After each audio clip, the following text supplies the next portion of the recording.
Assalamualaikum warahmatullahi wabarakatuh. Selamat datang kembali di Jejak Penakluk. Bayangkan sebuah situasi perang di mana tubuh Anda ditembus peluru berkali-kali, di dada, kaki, hingga wajah. Namun Anda menolak untuk mati. Anda tetap berdiri tegak, mengokang senapan, dan terus meneror musuh tanpa rasa takut.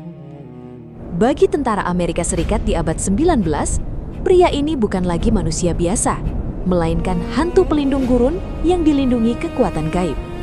Bagi Anda pencinta game Mobile Legends, karakter Matilda dirancang dengan mengambil estetika spiritual dan ketangguhan dari suku asli Amerika.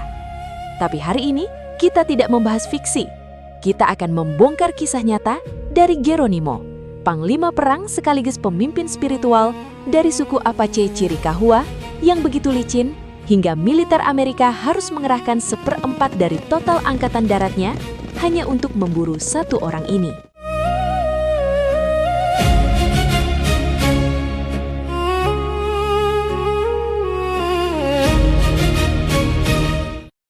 Perlu ditegaskan, seluruh pembahasan dalam video ini didasarkan pada fakta sejarah yang objektif dan terverifikasi secara akademis.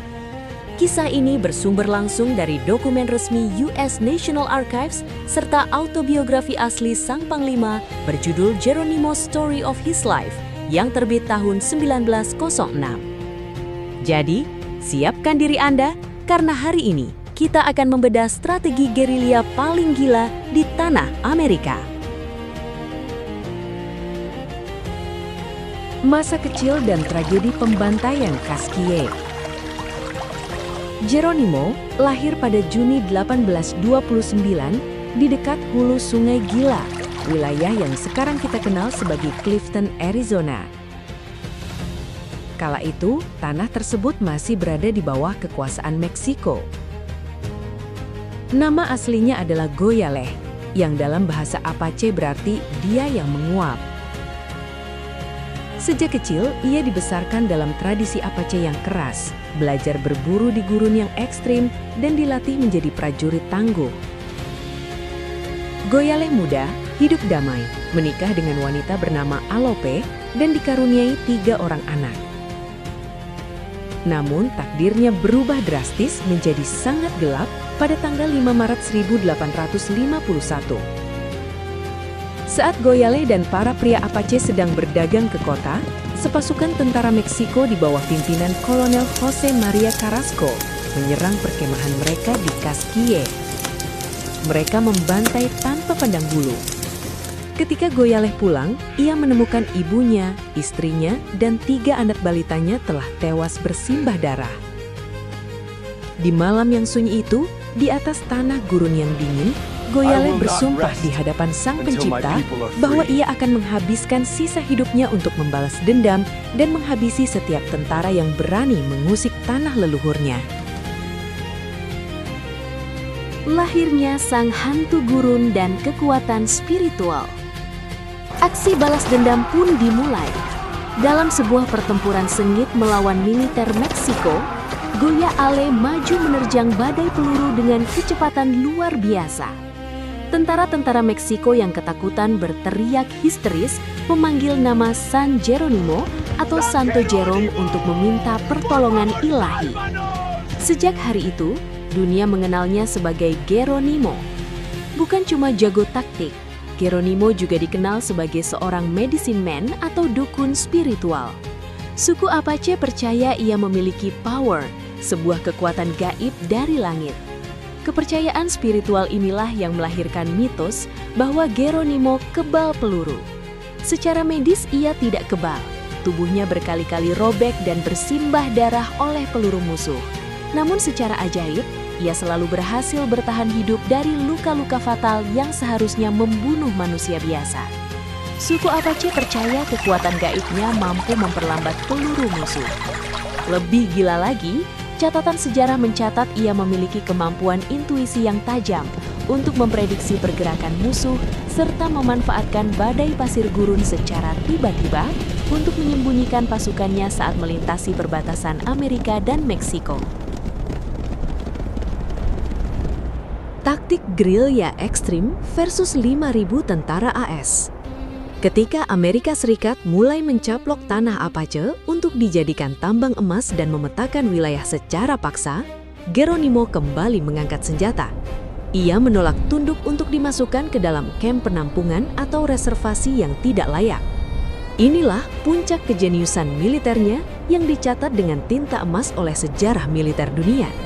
Pada perburuan terakhir tahun 1886, pemerintah Amerika Serikat yang sudah frustasi terpaksa mengerahkan 5.000 tentara resmi berpersenjataan lengkap yang merupakan 1/4 dari total seluruh angkatan darat AS saat itu, ditambah ribuan tentara Meksiko dan ratusan pelacak jejak. Siapa yang mereka buru? Mereka hanya memburu Geronimo dan 38 pengikut setianya yang tersisa di gurun Arizona, terdiri dari 17 prajurit pria, serta sisanya wanita dan anak-anak. Bayangkan, rasio 5.000 lawan 39 orang. Namun, Geronimo memanfaatkan medan gurun yang panasnya mematikan dan gua-gua berbatu Sierra Madre yang tidak dikuasai tentara modern. Selama berbulan-bulan, militer Amerika dibuat seperti anak kecil yang kehilangan arah, menguras jutaan anggaran negara hanya untuk mengejar bayangan sang hantu gurun. Penangkapan dan akhir hayat sang legenda.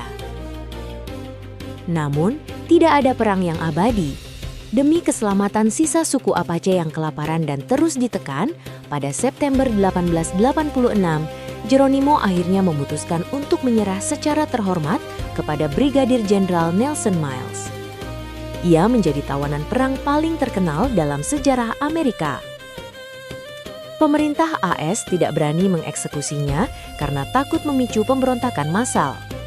Geronimo menghabiskan sisa hidupnya dipindahkan dari satu penjara militer ke penjara militer lainnya.